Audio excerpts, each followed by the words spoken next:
अस्सलाम वालेकुम आमिर साहब, आपने कॉर्पोरेट वर्ल्ड के मतलब सवाल पूछा है। परफॉर्मेंस जो है, जो भी आपको काम दिया गया है और आपने उसको उस स्पीड से कर दिया है तो दैट इज़ योर परफॉर्मेंस।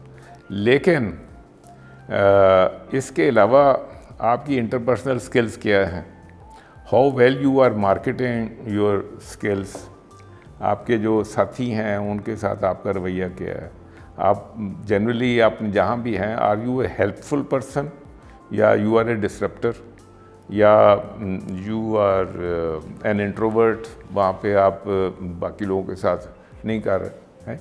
तो ये बहुत सी जो इंटरपर्सनल चीज़ें हैं they are also affecting your performance and your growth in a company.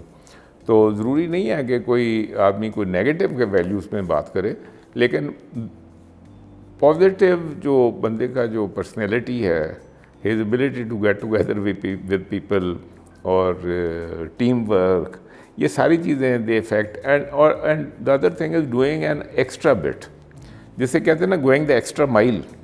तो आपने अपना काम तो पूरा ठीक कर दिया, लेकिन did you help somebody else in the office to do his work properly? या somebody new came in and did you help him to settle down better? There are many things like this। आप इनके ऊपर भी गौर करें तो इंशाल्लाह आप ज़िंदगी में प्रोग्रेस करते रहेंगे। बहुत शुक्रिया, अल्लाह हाफिज़।